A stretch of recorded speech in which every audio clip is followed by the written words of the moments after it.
Oil's going downtown to Chinatown, checking charts and crying out loud.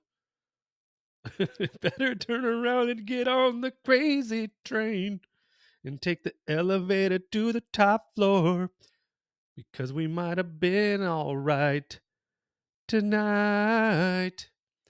Watching the portfolio go down in fright. Yeah, sing it. Oil. Oil making my butt stink today. Hopefully the final flush. That final flush. I think I told you this story before, but in case you haven't heard it, I'll tell it again. I'm about 5 years old. I remember it specifically. We had this brown sectional, and it had these ottomans on wheels, and I would lean over I'd be on my knees and then leaned over the ottoman watching cartoons, Saturday morning, all the good times back in the 70s. And my brother had just used the bathroom and then came rushing in with a plunger in his hand. I turned just in time to be plunged directly in the face with a freshly used plunger. Laughter through tears is your favorite emotion, isn't it? So I immediately, after the shock, when the shock set in and what just happened, the assault that took place, started crying hysterically. My mother came rolling in, and as a mother, you want protection from them. She had mother strength, wrestled that plunger from my big brother, and as he was laughing hysterically, plunged him repeatedly in the face, catching him with his mouth open. So, a traumatic story from my childhood that turned comical at the end. So thanks, Mom. Had my back once again. So as we speak, we're watching this go down. Why is that? One of the main reasons is because of our large position in oil, right? So oil is hopefully on its final flush. Let me look at the S&P just to see what the other indices are doing. Yeah, because we got green across the board except oil. Thank you. And I think silver might be red also. Yeah, so silver, two of our biggest three current positions. At least you could laugh about it. Well, what are you going to do? I'll be dead soon. Don't say that. Well, what I mean is by the time I'm 100. That's soon. I mean, I'm already 52. Look how fast that went by. Blink of an eye. So what have we been up to? Well, still buying, acting crazy. So today let's move the big head. We'll put the big head right there in the middle. Hello. So UCO, that's 2 times oil, and that's to the positive. So we need oil to go up once that happens, which will be WinBart pretty soon. Then these are going to be worth a small fortune. USO got in today, 500 shares at 65.84. Oh no. USO currently at 65.11. Hello. I think we're done buying though, just for a moment. I got to make sure that this thesis is going to play out like I told Sparkle earlier today. I go, we're either going to make a lot of money or we're going to lose a lot of money. She goes, what do you mean lose? Don't you remember rule 1? What's that, sweetie pie? Rule number 1, don't lose money. Hey, well, what's rule number 2? Repeat rule number 1. So no, you don't technically lose money because you, of course, own shares in your particular position. And I've bought all kinds of shares this year that have gone downtown to Chinatown, and we've survived. So I'm not overly concerned big picture.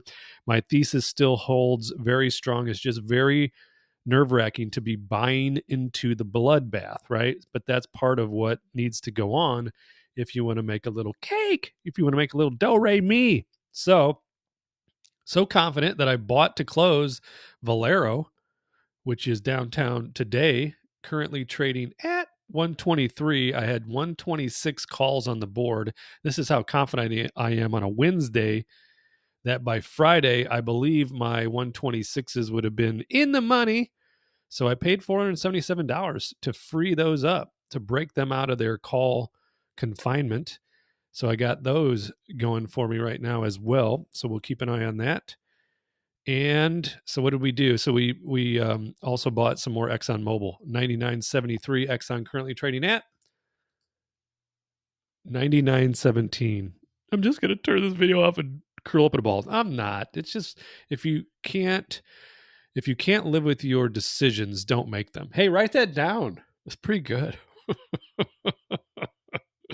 That's how I've always felt. Like back, when I was buying real estate, buying so much of it wrong, but I stayed with it. I stayed the course. I suffered. I lost sleep. Had anxiety. Then the crash happened. Then the crash happened, and I had a plan. I may have told you, but if you're new to the channel, then you certainly haven't heard this one. I called it the White Bronco, and I have my own network at the office, even though I sold the office and merged with another company just last year. The network is still there, and I could look this up. It was called the White Bronco, and it was a complete plan I had typed out for myself because things were hitting the fan, right? So I thought, if worst case scenario, the number one obligation I have is to protect my wife and kids. So I had a plan called the White Bronco. I was going to allow basically all of our rentals, even our personal home, everything to go into foreclosure while still gathering the rent, which I think is illegal. So I could have gone to prison. But at the time, you're not exactly thinking clearly. I'm like, I'm going to stockpile as much of this rent as possible without paying the mortgage payments on them. And then we were just going to, stay in our house until the sheriff said, get out. And then we were going to meander and mosey our way all the way down to Bonita Springs, which is where we had a condo. So I was going to keep paying for that condo to keep the mortgage up. But I was going to head on down the road to Bonita Springs, Florida, still watching oil go down. And it was called the White Bronco. And I didn't tell Stacy that idea until years and years later. After a couple cocktails. So speaking of my lady friend, Lady Spends a Lot, aka Lady Tans a Lot, aka Lady Cooks a Lot, aka Sparkle Barbie, we decided to take a little trip. So Sparkle's on a vacation far away. Just going to take a little jaunt down the Marco Island next week. So just a few days, 3 or 4 days. And the one thing you'll notice if you stick around and be my pal long enough, is that I gotta take her to warm climates from time to time just to keep her on my side of things. So she's a sun bunny, and I love. Is there anything better than walking on the beach on a warm, with that crisp sea air, the sound of the waves coming in and the sea breeze? Oh man, there's nothing better. So picture this. We'll stay at the Hilton, paid for most of the Hilton, maybe all of it, with points, because we run 2 credit cards. We run a Southwest Airlines, so the flights aren't costing us anything because of points. She's a companion. I don't know if you've ever heard the companion pass with Southwest, but basically anywhere I fly, she flies free. And then also we have priority A status, and that is actually the catalyst for why we're taking this little trip. We're so close to that status again, but we traveled a little bit less this year than normal, so it's in jeopardy. So we're going to just do the old double dip, pay for the flight down with points, pay for most of the Hilton stay, which is we got a room right on the beach, and they include chairs and umbrellas, because picture this. So we're out on the beach. I'm under the umbrella, and she's in the sun, and her and kid too just walk through the sun in their tan. And then we'll take a couple of nice long walks on the beach, and that'll be my sun exposure, my vitamin D. Then we'll walk across the street Monday night, and we'll have dinner at Da Vinci's. Look that up, Da Vinci's, Marco Island, one of our favorite restaurants on the island. And then after Da Vinci's, we'll walk over to, I don't know, what is it called? Sharky's, or I can picture the logo, but it's right next to the Da Vinci's. And we'll watch the Green Bay Packers on Monday Night Football against the Giants, and just spend a few days down there enjoying ourselves. What was my other point? Oh yeah, a priority on Southwest. We're a few 100 points away, which is nothing to earn on a flight like this. So we'll be back into the A, or stay into the A, and that to me is worth it, because we automatically get one of the seats. Like, we're usually A18, A19, A20 in that range without having to pay for the upgrade, the early bird or whatever it's called, that we used to pay for all the time. And then we have private check-in, which is, instead of standing in the long kettle lines at the airlines, we go right up to the A gate, or the A portion of the Southwest gate, and they're like, come on this way, and we'll get you right on board.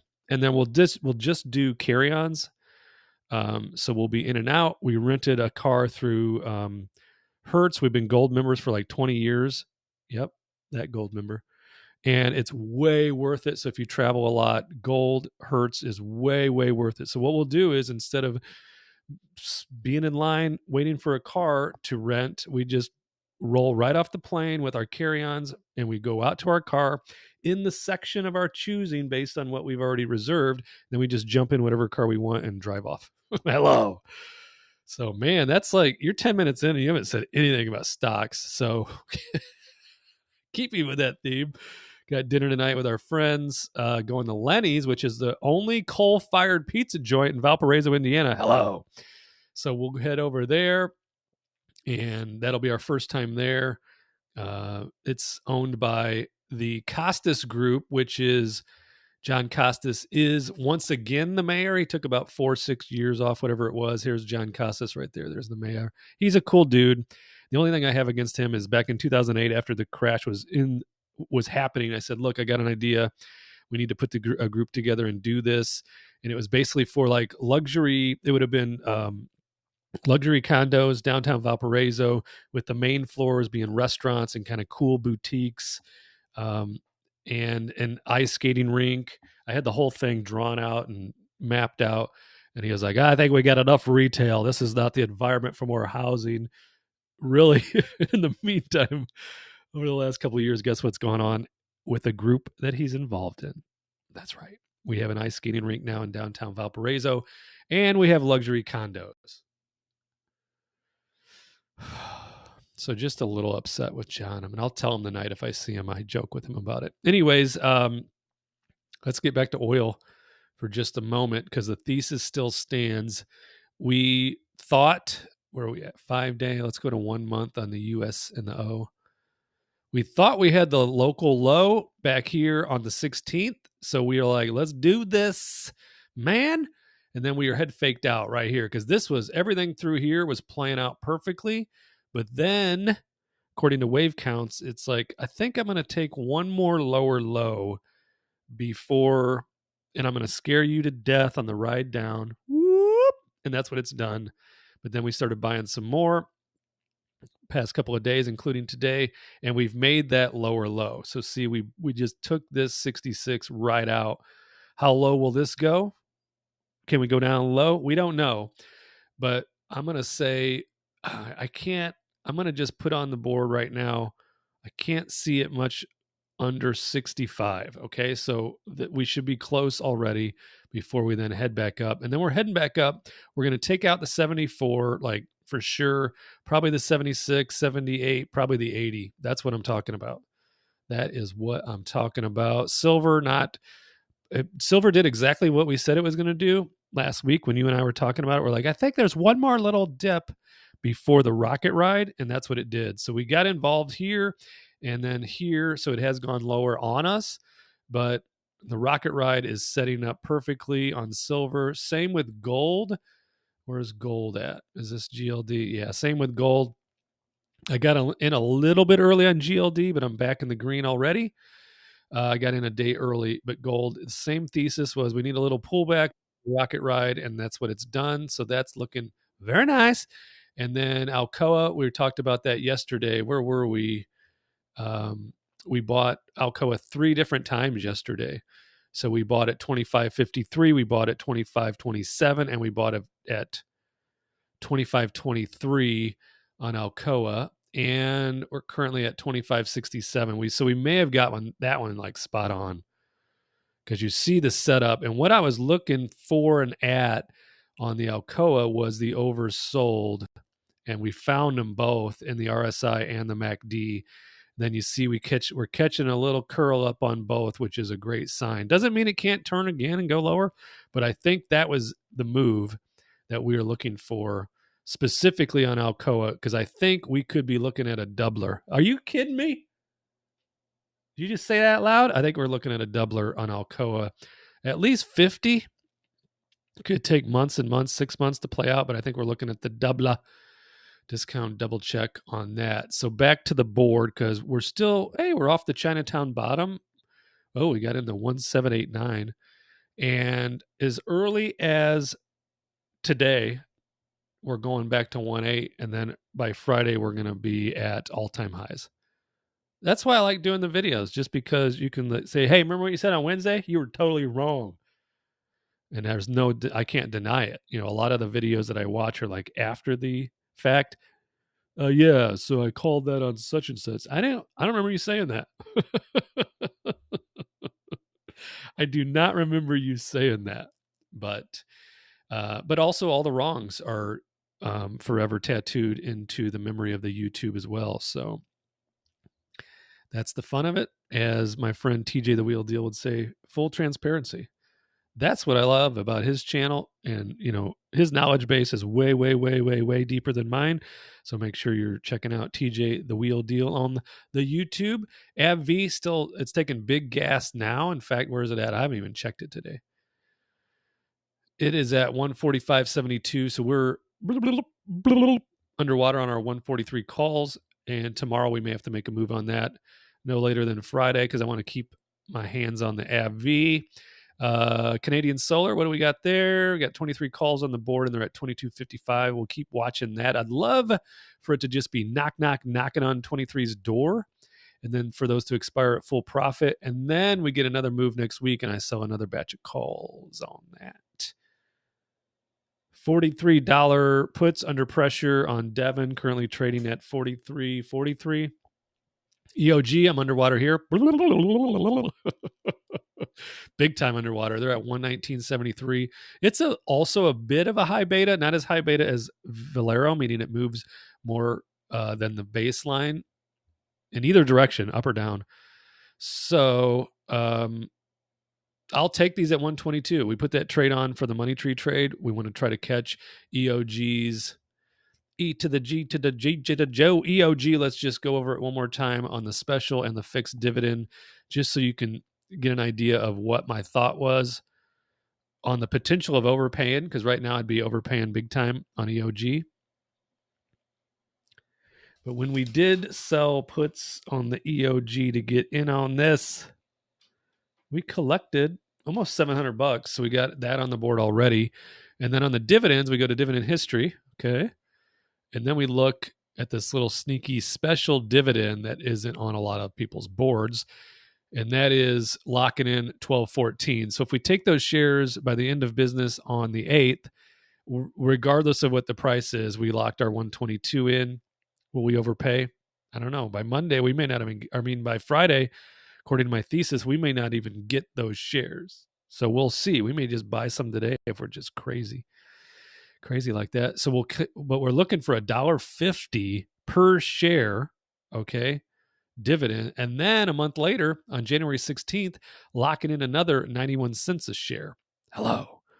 So $241 per contract on 5 contracts. That's going to be over $1,000 plus what we've already collected. Plus then once we start riding the call wave. So our plan for all of our positions in oil will be to let the beginning of this thesis play out, so that we're all basically, I want to start right around profit before I start selling calls. Because normally, and I think I've started to learn from this, is I would just start selling calls right away, like right from when I bought them, just so I can start putting money on the board. That's how my mindset was. But like, for instance, on ExxonMobil, our average price is 102.19, right? And it's currently at 99.48. So what I'd like to do is wait till at least 102 on the green side up, maybe 103 before I start selling calls, and then hopefully be rolling them $1 a week on the upside, just like we've done with Target. Speaking of Target, that's what we got going now. So GDX, where is it at? It was way in the money yesterday, and now it's currently outside of the money at $30.59. So that's good. Johnson & Johnson underwater. We'll have to manipulate that. What are we doing on the $59 calls on? So Coke is down today, 0.27%. 58.50. I'd let them go at 59 because that would complete the money tree trade. I'd have my put premium, call premium, dividend, and $1 share appreciation. I think it's under $1. I think it's under $1, like 58.25. So it'd be like 75 cents a share, and I own 1,000 shares, so that'd be like $750. Merck flat, that's fine. That means it's not really threatening me at 107. Does have ex-dividend date next week, so we want to make sure we protect it. We've locked in another round of dividends on Pepsi, and 172.50 is just fine because Pepsi is down today at 167.09, so currently no fear there. So SoundHound must have gone down again today. They're still up. They're at 213. I'd let them go at 2. Come and get them if you want them. Smoke them if you got them. Or if it gets real close, I'll make a decision either way. I like SoundHound. I just want to start limiting my exposure to positions. I've had so many positions open, as you've seen, that it wouldn't be horrible to limit those. So ExxonMobil would be the last one. Currently I should close those today. What would I close them for? Whoa, yeah, I'm going to close those today. In fact, I'll try to close them right now. What do we got? 10 on the board. Let's buy those closed. Can we get away with $20? We can put it on the board and see what happens. We'll put those on. I'll keep watching them. I'll close those at 3 all day. But if, I can go 10 minutes and let this close on its own, then we'll have complete peace of mind when ExxonMobil rockets to 105 by Friday. Really? Never know. Never do know, do you? No, you don't. So we got that going for you. We decided on my Christmas gift to Sparkle Barbie. She's going to be upgrading her diamond stud earrings. And what's cool, it's not cool. I told her it's just a scam. It's not a scam. That's not the right word. We got a great jewelry store in town called Bender's. I'm not a jewelry guy at all. And Stacy's not high maintenance. It's not true. But you know how I feel about her. I do everything I can to keep her happy because she's way more important to this family than I am. So I've talked her into, she's hinted around to it, but because of what's going on with real estate sales over the last couple of months and probably at least 6 months into next year, we've gotten off the plan where she was going to upgrade the diamond earrings. And I told her just like an hour ago, I go, you need to do that. You really do, because I want to look good on Christmas. I want to look good on Christmas with my gift to you. That's not why I do it. None of that stuff matters to me. It doesn't matter what other people think of me. It really doesn't. I don't want to say that like I'm a jerk or anything. I want everyone to like me. But if you don't, you don't. It's just because I think I live a good life. I'm a great person. Did you say that about yourself? I am. I know how other people live, and I know how I live. And like my friend Marcus Aurelius always said, like what you do and what you think and what's the other part? There's 3 parts to it. So what you do and what you think for a lot of people are okay, and what you say, right? Because a lot of people will say one thing, but what they do and what they think is in opposition of what they say, right? I like to have all 3 in alignment. And because I do and have for a long time, I think the universe helps me out a lot. So I keep those things in alignment. What I think, that's super important because, sometimes we have crazy thoughts. And then what we do, because, what you do, your actions speak louder than words. And then your words, if you keep all the 3 of those in alignment, your life is typically always going to be on the plus side. So continuing to watch oil go downtown to Chinatown. You know what? Let's look at, where's SPX? Let's look at the S&P just to, talk about what we've already talked about. We plotted the 5 here. The 5 could be a B because, the waves on Elliott wave theory, they move in 5 waves, and inside the 5 waves is 5 waves. What? Yes, each wave has 5 waves also. I know, it's craziness. But then what you'll have is 5 waves in either direction, up or down, and then a corrective ABC, right? And then depending on how that corrects is typically going to tip its hand on where it's going next. So right now we're meandering. So it's probably more into an ABC than it is into a 5. And then going on to where we're at next. So maybe this was the ABC, and then going from there, because the cards are still tilted towards a breakthrough of 4,600, because we keep watching the 45.35 as the first red flag that this local high is in. So right now it's just meandering, not showing us a whole lot, but we'll keep an eye on that as we go. Correct? That's correct. So there you have it. We've come off of our day low of 1789, and then the prediction is all-time highs by Friday. Lock it up, lock it in. I'll be closing this ExxonMobil probably any minute. Why wait? Because the green we can make a turn on a dime. You know how the market is, or it can keep, meandering down. We'll find out. So you're saying it can go up or go down? You're brilliant. Okay, thanks for sticking with me. I'm sure I'm thinking again. I didn't do any what are they called? Shorts, YouTube shorts while I was in Mexico last time. But maybe I'll do a couple from the beach in Marco, because it's just so nice, so relaxing. Until then, like, subscribe, comment, share with a friend, and I'll see you in the next video.